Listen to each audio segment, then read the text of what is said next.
Hello and happy Wednesday, everyone. Welcome to our first Facebook Live of September, Bankruptcy Basics, Understanding Your Options. I am joined by Charlie today. He is a bankruptcy lawyer. I'm going to let him introduce himself in just a second. But again, just wanted to welcome you and remind you or maybe introduce Prosperity Connection to you if this is your first time joining. My name is Nikki. I'm the Director of Communications and Advancement here at Prosperity Connection. We are a local St. Louis nonprofit that help through our financial education and coaching. We help St. Louisans build the confidence, knowledge, and skills to enhance their financial well-being. And this Facebook Live is a really good example of us bringing in an expert on a topic that is not really in our wheelhouse. We certainly help folks navigate after filing bankruptcy. Sometimes we can help folks maybe think through other options, but we will never give legal advice on bankruptcy or if you absolutely should or should not. But we also know that bankruptcy is a really nuanced topic. It's a really confusing topic, and it's a really scary topic sometimes. It's not a decision, of course, that should be made lightly. So we wanted to provide a lot of really solid information in an easy to understand format in case it is something that you feel like you might need to pursue. And so that's why we're doing this today. So I hope that this is helpful. I have a list of questions, as always, that I'm going to walk through with Charlie, but if you have any questions, if you want any clarification on anything that is said, please let us know. Put your questions in the comments, and I'll make sure that we get those answered. So before we dive into the questions, Charlie, do you mind taking a second to introduce yourself? Oh, sure. Thank you. And First of all, thank you everybody for spending your lunch hour with us, as much of it that you can. Yep. My name is Charlie Rosine. I've been practicing in St. Louis for at least the last 10 years. At times I've worked for different law firms, almost have had experience over the whole time while I've been an attorney with bankruptcies. Okay. So that's lots of experience with foreclosures, what that means, how to stop them, garnishments, bank levies. And I just really appreciate what Nikki's doing and helping everybody educate and let you learn what the different options are and helping you guys get on the right foot. So awesome. Love it. Appreciate it. All right. So we are going to go ahead and dive in. One other quick reminder as you hop on that if you have questions, please let us know in the chat. We would be happy to answer those as well. So the first kind of really broad, big question I have for you, Charlie, is if you can really describe the difference between the two major bankruptcy types, 7 and 13, correct? Correct. Okay. There are multiple kinds of bankruptcies. Chapter 7s and Chapter 13s are two of those. Okay. Okay. Other chapters only really are there for municipalities and other government entities, but for us, people who are watching today, we're looking at either a Chapter 7 or a 13. Okay. Generally speaking, I like to suggest a Chapter 7 to people because it is an opportunity to really hit the reset button. Okay. Eliminate all of your unsecured types of debt, and we could go into what that means. Perfect. But we can eliminate debt, help you keep what you have. Okay. And have a fresh start. Okay. And eliminate all these high interest debts, these medical bills, these things that are really difficult to overcome with the payments and the interest rates and the budgets that we have. Okay. In those situations where a person may not qualify for a Chapter 7, there is the opportunity of a Chapter 13. And we can talk about some of the reasons why you might not qualify for a 7. But a Chapter 13 is what you also might have heard be referred to as a wage earners plan. But it is in fact a repayment plan that's supported by the court, which forces all of your creditors to have to stand by and accept payments from the bankruptcy trustee. Okay. But you're the one who pays the bankruptcy trustee. Okay. So it can be 3 to a 5-year repayment plan where you pay something every month to an entity called the bankruptcy trustee. And that bankruptcy trustee distributes that money to your creditors. And we can go into that if questions arise. But that's the main difference. Chapter 7, no payment. No payment. Chapter 13, Okay. We get you in the same place, which is debt-free. Debt-free. Okay. So we kind of touched on two things that we said we could go back and explain. So the first one was in the chapter 7, talked about eliminating unsecured debt, right? Can you talk a little bit about that? Yeah. Okay. In bankruptcy court, it's divided into different categories. Okay. Unsecured debt and secured debt. That's important because different chapters can do different things depending on what the debt is classified as. Okay. Unsecured debt, generally speaking, is credit cards, medical bills, balances owed for repossessions on cars, Okay. deficiency judgments owed for a house that might have been previously foreclosed. Okay. Unsecured debt means the only way that that creditor can collect on that debt is to take you to court and get a civil judgment in court. Okay. So there's not like an asset tied to it. There's no collateral. So secured debt would be like your mortgage, your car note. loan. Okay. Things that that creditor can take back if you stop paying. Okay. Or if you default, that's Yep. a secured debt. Okay. Now, Gotcha. a separate level of category is a priority debt. Okay. Student loans, back due taxes, unpaid monies for unemployment. That's priority. Okay. It's monies that are owed to a government entity that, though they are unsecured, kind of take a bigger precedent. And Gotcha. Chapter 7 may not be able to eliminate those. I say may because there's Always there's nuances. exceptions. Always.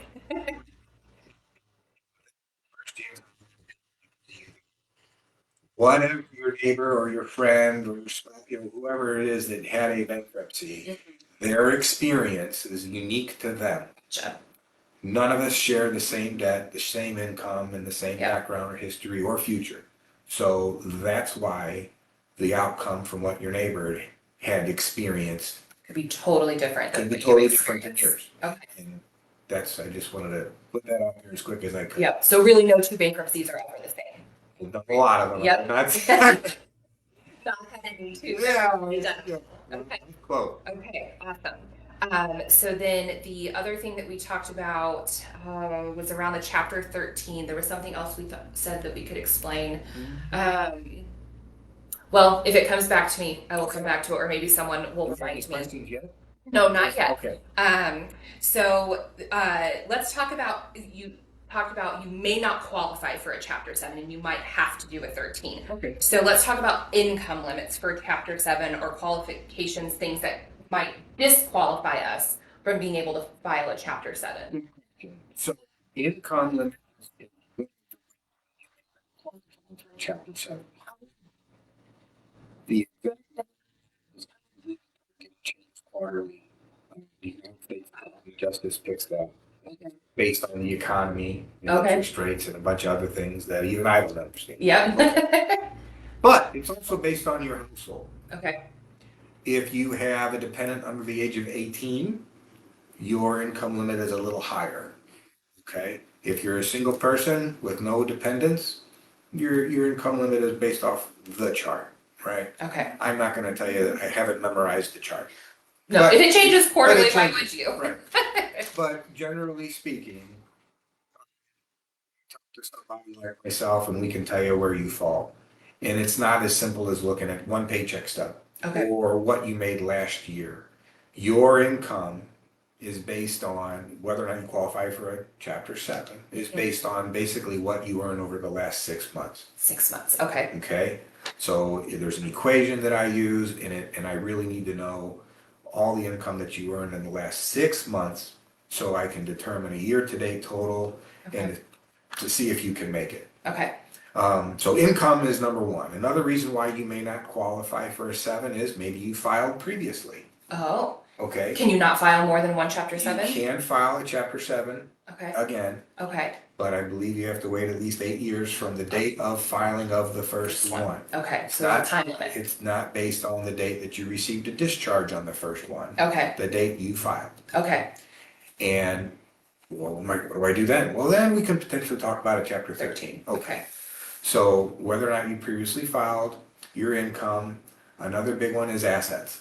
right? Remember when I said you can file a Chapter 7 and keep everything you own, Yeah. eliminate your debts? Well, it kind of depends on what you own, right? There's always an it depends. It depends. Nothing is ever So, and this is what I try, I learn this from everybody that I help. I go through all of these questions, so there are no, what's going to happen? We know ahead of time. Okay. Right? The rules are there.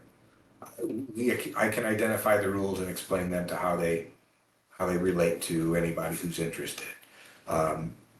There are statutory, which is law, state law, which protects you to allow to keep certain things. Okay. There are different categories of things that someone can own.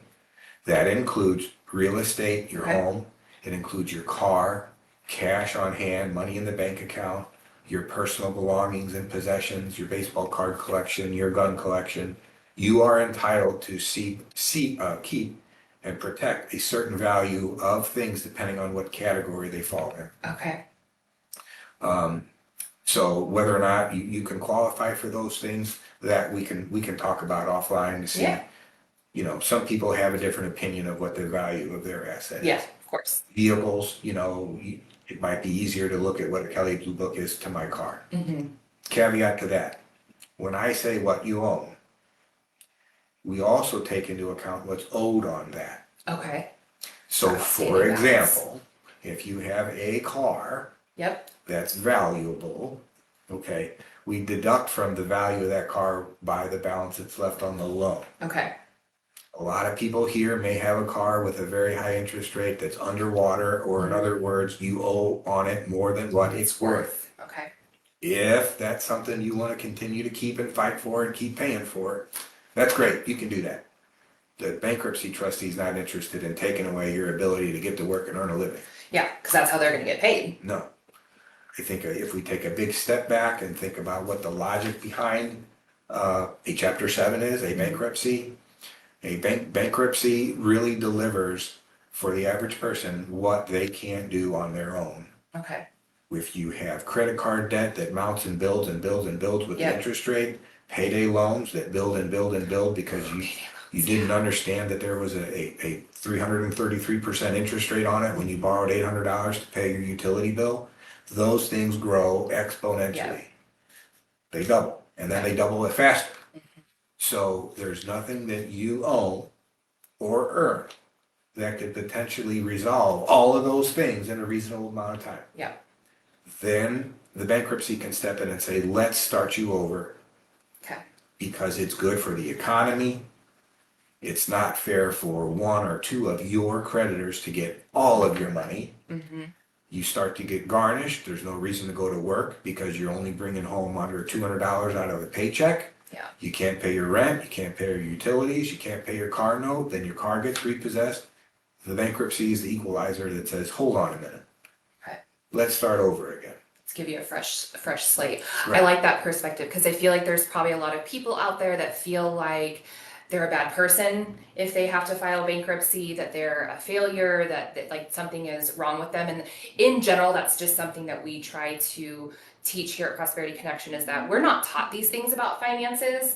Like there's not usually an entity, I know some schools are starting to do it, but we are not taught all the things that we need to know and understand about finances. So there is never any shame or blame in not knowing and not understanding. And you are never a failure because X has happened to you. You are not a bad person because Y has happened to you. And so I like that perspective a lot. Like that's a really good reminder for folks. Good. So you talked about, I know this isn't one of our questions, but you made me think of this. So we're talking about Chapter 7 and being able to keep some of your assets.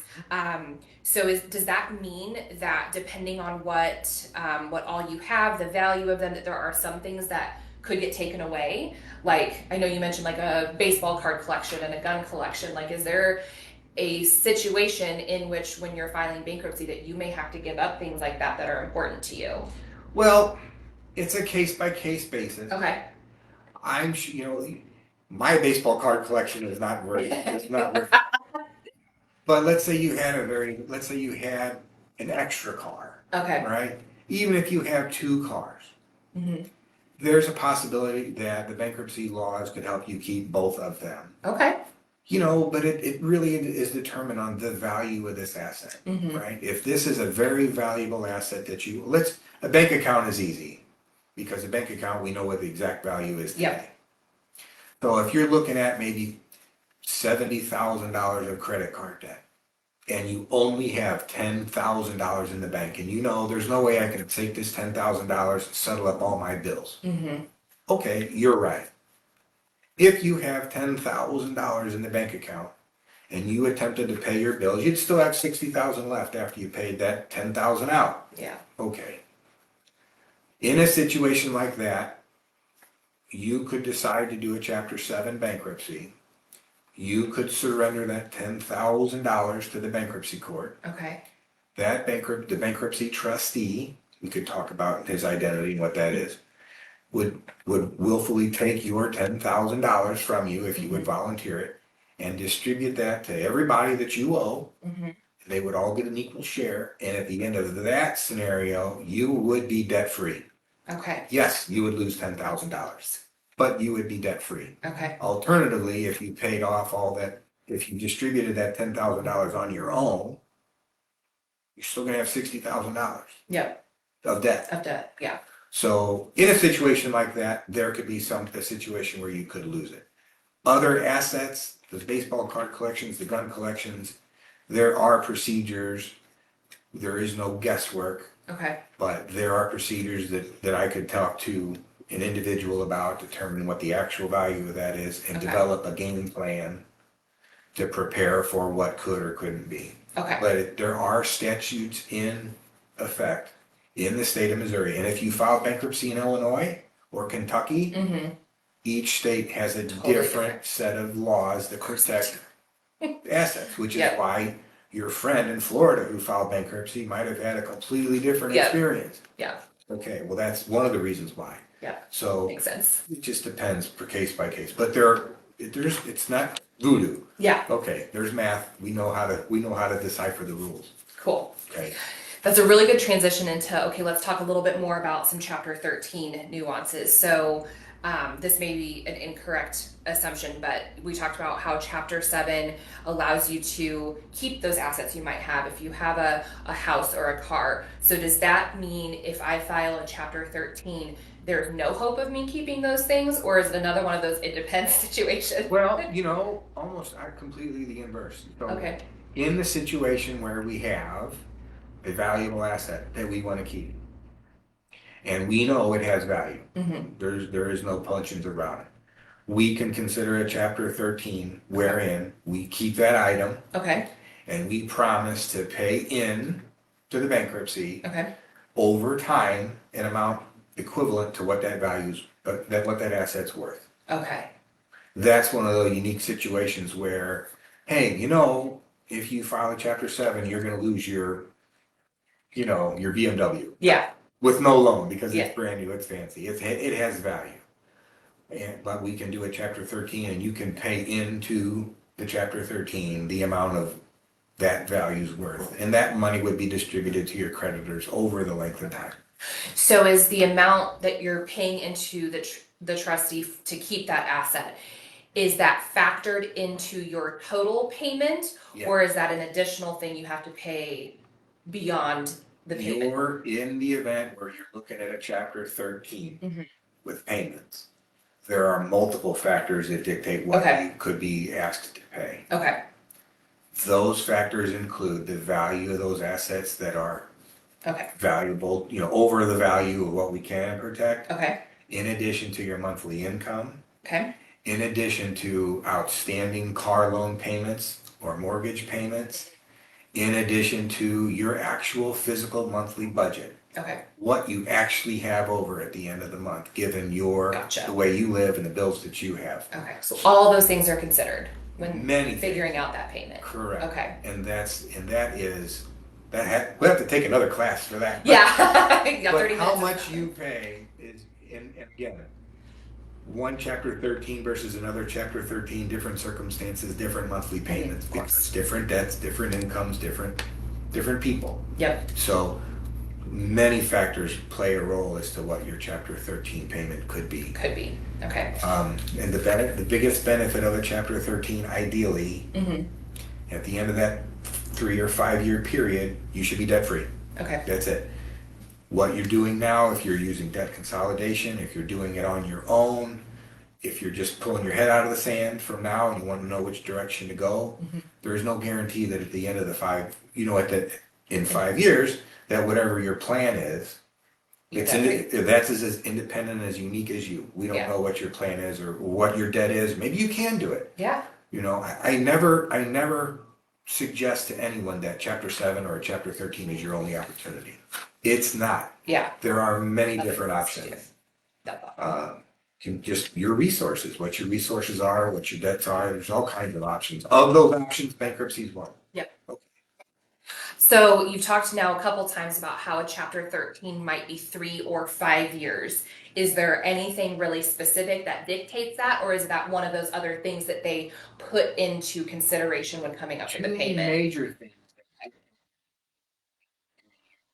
Okay. Your household income. Okay, makes sense. It's keeping you from filing a Chapter 7 Mm-hmm. rather than being a 5-year payment. Okay. The other reason that generally people are in a 5-year plan is if you can do a 3-year, but 3 years, 36 months is just too difficult for you to pay per month. Okay. So we can take that same amount of money that you have to pay and then stretch it out for an extra 2 years, which theoretically lowers your monthly payment. Those are the two major reasons. So would you say more often you see 3 or 5, just out of curiosity? The majority of the time I see people personally who are filing a Chapter 13 simply because they make too much income for the 7. Yeah. And in that situation, they're in the 5-year plan. Okay. Because there's no other option in the bankruptcy realm for that. Gotcha. What happens if I miss a payment? Missing a Chapter 13 payment puts the Chapter 13 trustee on notice that you're behind. Okay. Okay.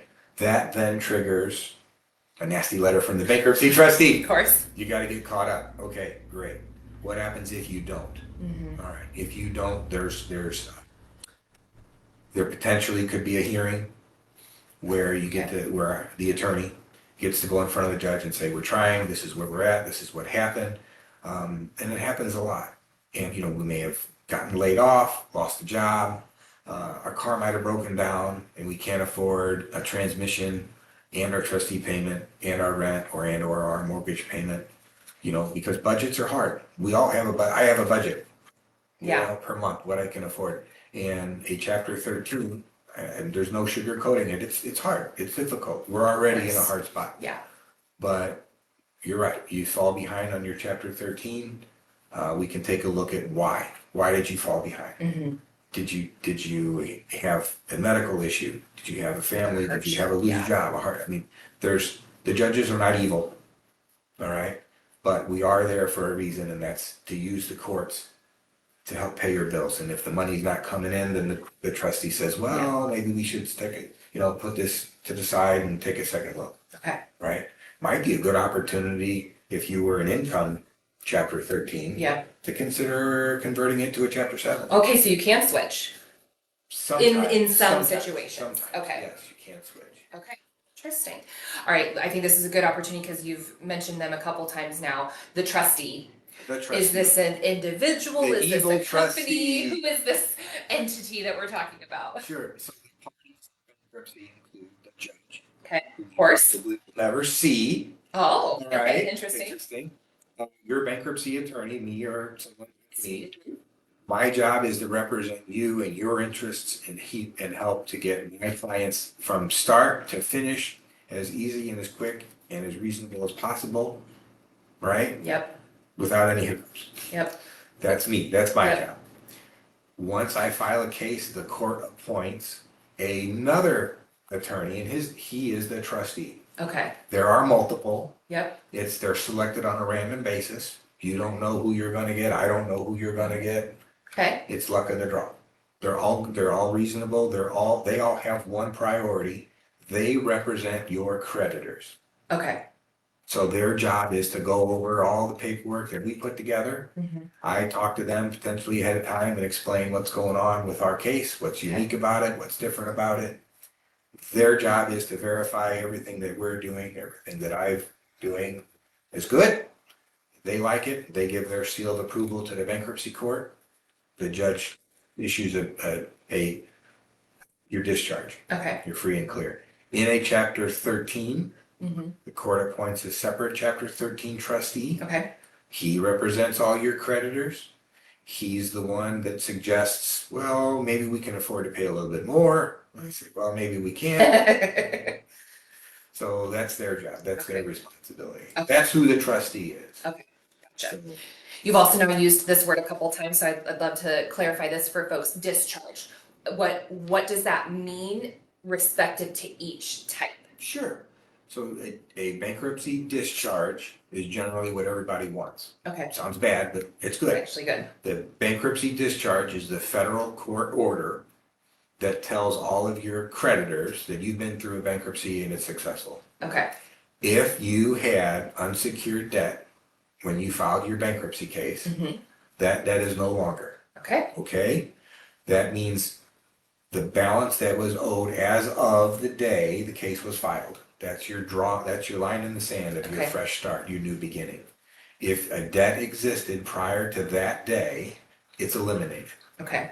It can no longer be transferred or sold to a collection agency or anybody else. It's gone. That goes for, again, unsecured debts, which are credit cards as a rule. Yep. Credit cards, medical bills, balances owed for car repossessions, balances owed for unpaid rent that you're not living there, an eviction, deficiencies owed for mortgages on a foreclosure. Okay. Those are all generally unsecured debts that go away.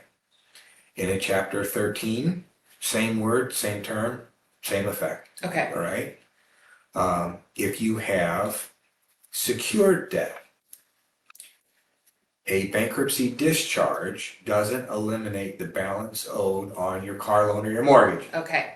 Say that again. Yep. The bankruptcy doesn't eliminate the balance owed on your car loan or your mortgage. Okay. Unless you want to give that item back. Okay. You want to give your house back walk away from it. If you've made the decision, you know what, part of my problem with my budget is I can't afford this house. Okay. Then a bankruptcy discharge can help you eliminate the balance owed and basically surrender that item. Okay. Same thing for a car. Okay. Right? So that's how a discharge can affect that category. So a Chapter 13 where you're on a payment plan for 3 to 5 years, correct me if I'm wrong, the official discharge would not happen until those payments are done. Is that correct? That's right. Okay. Before it shows that your bankruptcy is successful and you're done. A Chapter 7, because there's no payment plan, that's much shorter, right? Like from start to finish, roughly 5 to 6 months. Okay. Max. Okay. It just depends on the extreme cases that are getting filed and given. Okay. But that discharge is going to apply to the earlier day, the day the case was actually filed. Okay. Because you might have incurred a debt the day after. Yeah. Yeah. Okay. If you incurred a debt the day after you filed the bankruptcy, the discharge is not going to. Talked a lot about what they are, what they cover, what they don't. Let's talk about kind of the heart of what I think most people are probably curious about and what I think we get from our clients a lot. How do I know that bankruptcy is the route that I should pursue? I know that there's a lot of nuances, but if you had just even some general guidelines or general principles of how someone might know that it's something that they really need to consider, what would those be? Case by case, it depends on what your resources are. Okay. Going back to income again. Let's go back to your income. Let's go back to what your budget is. What's your income and what's going out on your budget. Yep. Right? What's your plan? If you have a designated plan and you've got the chart and you've got the education as to how to apply it, then maybe you can resolve all your debt issues without a bankruptcy. Okay. Different people may have different resources. They Of have course. different histories. COVID's affected a lot of people. Yes, it has. A lot of people are still trying to fight out of the hole from that they got stuck in from that. Um, some people are going to continue to try, but bankruptcy is one of your resources, just as much as your income is, as your car is to help you get to work, and as much as your retirement is for the future. Yep. So it really is a case by case basis, but you have to start with the facts. You should know who you owe, what the balances are. Looking at your credit report's great, right? Yeah. If you have loans, you should know what those interest rates are. Some people don't. I talk to many people who have no idea what the interest rate is on their car. Yeah. And that's okay, but be curious, find out. Yep. A lot of people don't know who have a mortgage what an amortization schedule is. Yeah. They don't realize that the majority, the highest percentage of their monthly payment goes toward the interest on the loan. Yeah. Okay. Interesting. Well, that's just part of the education. Yep. And I never feel bashful at trying to teach somebody or ask them, do you know this? This is what this means. And a lot of people appreciate that. Yeah. And they leave with homework. Yeah. But I try to do a lot of the homework for them. So that's something to learn and something to choose from. Okay. Yep. I mean, that aligns perfectly with things that we, try to teach folks as you're building your budget and as you're really getting a grasp Right. of all your costs, is really knowing those things, because it can be really easy to just not pay attention to Not them. pay attention. Yep. All right. Process of filing a bankruptcy. High level, what folks would need to know about things that they need to, be prepared for. Like, do I need to have my driver's license? Do I need to have this paperwork? Like, what do people need to have and be ready for? First for the security card. Yeah. But since COVID, the process has changed, as you can imagine. Yep. Your identity is going to be so proof of your social security number. Minute of a detail this is. Yeah. Some people don't know where their social security card is. The social security number on your tax return doesn't count. Really? You are the one that put that number. True. So you could lie. Okay. Yep. So security card, that's key. So a W-2 would be good. That's Okay. because and someone else other than you came up with that number. Okay. Okay. But you have to review a copy of your most recently filed tax return, state and federal. Okay. That's easy. Well, I haven't filed my 2023 yet. Great. Bring your 2022. Okay. We can review that. You can have time to get your 2023 on file. Okay. Never tell anybody that you can't file bankruptcy because you didn't file taxes. Yeah. That's not true. Okay. But I need to see a tax The return. most recently filed. Okay. And responsible for sharing that with the bankruptcy trust. Gotcha. So identity tax returns, we talked about paycheck stubs. I like to look at the last 7 months of paycheck stubs. As many of them as you can come by. Okay. Most everybody's paycheck stubs now are on some online portal. Yeah. Great. You can't figure out how to get them to print, I can help you. We can figure it out together. Bills, who do you owe? Go to the junk drawer and you can pull out all the bills that you haven't opened yet. Yeah. And we can start there. We can look at a credit report together. Credit Karma is great. Your credit score is not important to me. Okay. Caveat to that. It is important, Yeah. but I don't need to know what your score is To do this. to do that. Okay. And on the topic of credit scores, Yeah. right? I don't know what your score is now. It doesn't matter. But when you file a bankruptcy, potentially it gets reset.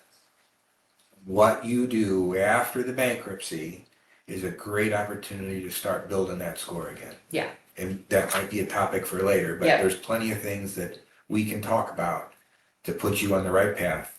And I'm sure you do the same thing Yep. here. That's exactly what we do. I mean, Perfect. that's what we see a lot of the time is if you file the bankruptcy, we've seen folks, it's dropped their score 200 to 300 points, which can feel really, really scary. And I don't want to minimize that. But like you said, there is always the possibility for it to be rebuilt. That's right. And that's what we can really, really help you with is figure out that plan. Some of the neatest calls I get are when people call me 2.5 years after I filed the bankruptcy for. Mm-hmm. And they say, I just wanted to say thank you. We just closed on a house. We got a mortgage. We're 10 times better than where we were. Yep. We got rid of all the problems that we had, and it's great to see that.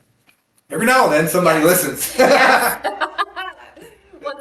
You can bounce back from it. It's a great way to hit the reset button. If a house and a mortgage is your goal, purchasing a home, it can help you get there. It just depends on what things you do after it. Yep. So that's a really good question that kind of segues into this. Well, hold on, let me pause.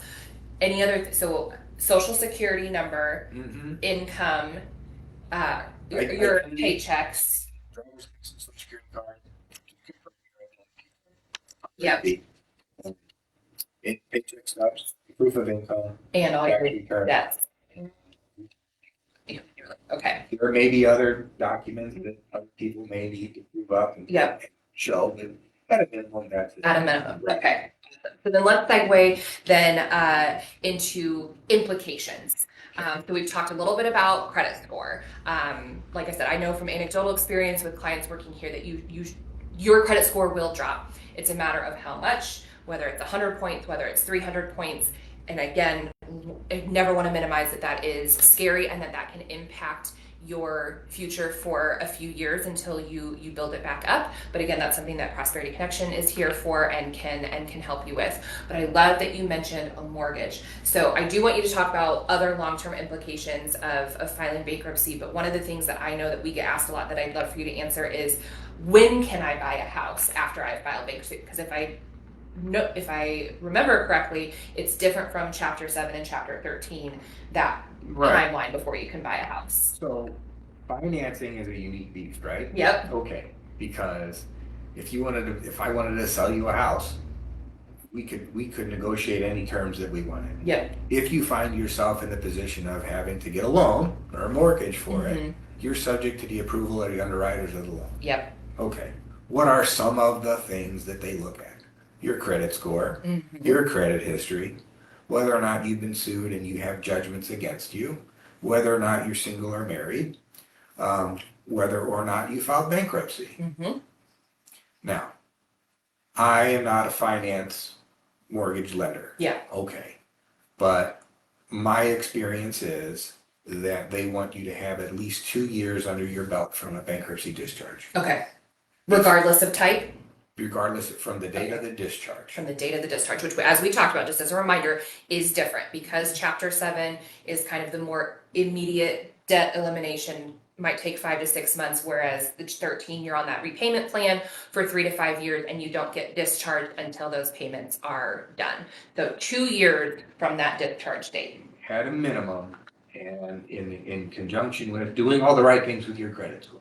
Okay. With your, following your instructions and doing your best to bounce back from that. Okay. The other implications, right? Yeah. So the word bankruptcy is going to be on your credit reports, maybe for the next 10 years. Yep. Okay.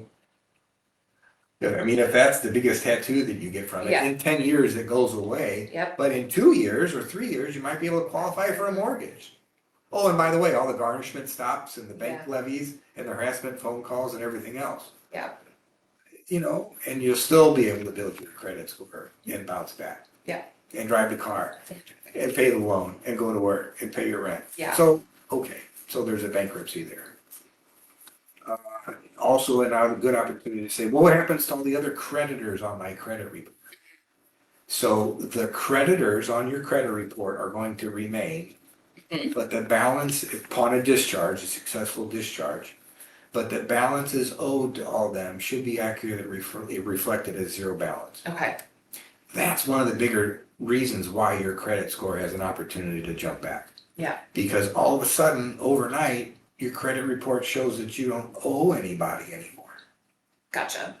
So some maybe not super favorable implications, but there are definitely a lot of positive. And kind of going back to what I said earlier, just hoping that this helps eliminate some of the shame and scared feelings around bankruptcy, and again, if it makes you feel like you're a bad person if you have to, or that you're a failure, like I hope that you are hearing the hope and the positive side of it. I mean, again, I never want to make light of it. Like, it's definitely a decision that needs to be very thoughtfully considered. Sure. And thought through with someone like Charlie, maybe even one of our financial coaches, just to get that. But I'm hearing that there is also a lot of hope behind it, and so many positive things that can come from it down the road. Yeah. And like I said, like we talked about, people are all unique. Your incomes, your backgrounds, your assets, your incomes, your families, your dependents. Everybody's different. Yeah. But I have helped members of the clergy file bankruptcy,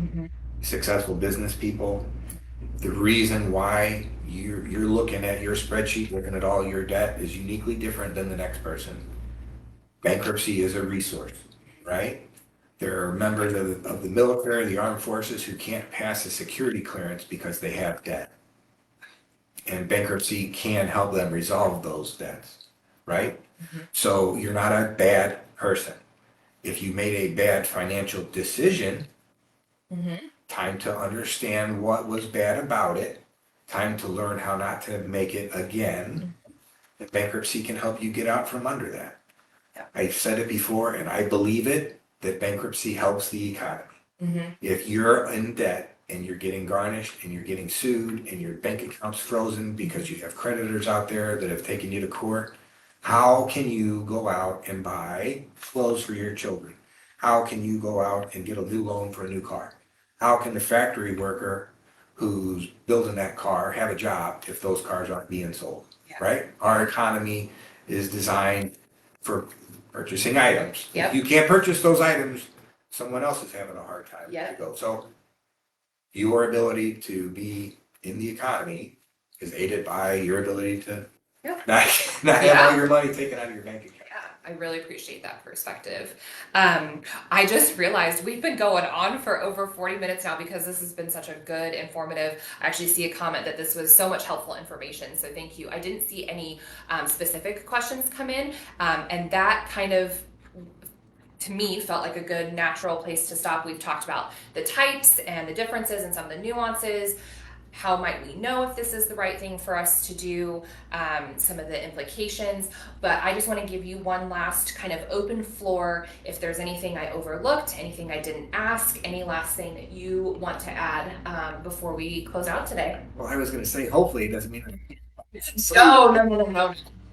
Great information. Just like everything else, you got to be careful. What you read may not apply to you. It might apply to someone in a different state.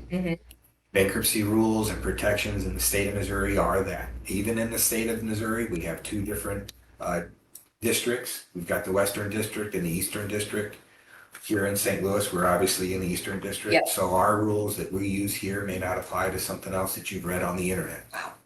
So if you're going to make that choice, there's resources out there. I'm one of those resources. I'm not the only bankruptcy attorney in the world. Well, I'm not the best, but I really take pride in trying to educate people along the way and help them answer and understand, and know that I would still like to be a resource for future things. So that's it, unless I can. How can somebody get a hold of you? Like, if someone, I know, well, a lot of times what happens is that these videos get a lot of views after the fact, so they can't ask a question in the moment. How can someone get a hold of you? I'll give you my cell phone. Okay, perfect. 314-398-5260. That's my cell. You can obviously text me, call me if you want to set up a time. I've got an office in Arnold. I've got another office in the city on Hampton Avenue on the south side. I've met many people at Denny's. So whatever it takes to make things work. That's good. And I'll put that phone number in the chat just so you don't have to rewind and try to rewrite it down. So I will have it in the chat for you. Perfect. I appreciate this. And awesome. Again, thank you everybody. Thank you, Charlie. Like, so much good information. I learned so much. I feel so much more informed and educated now. I know I'm not directly client facing anymore, but just yeah, I think it'll be super helpful to the folks that we work with. And just, one last time, I kind of feel like what Charlie does and what we do kind of go hand in hand, because we can be that another resource for you, or a resource to figure out help you figure out those other options. Or once you've decided that bankruptcy is the route that you need to choose, we can help after the fact, again, rebuilding your credit and figuring out life after bankruptcy. So super appreciative of all this awesome information, Charlie. One last thing before we go. In just a couple weeks, on the 24th, we are going to have our other Facebook Live in September. And if you remember me talking about it last time, this one is actually going to be completely in Spanish.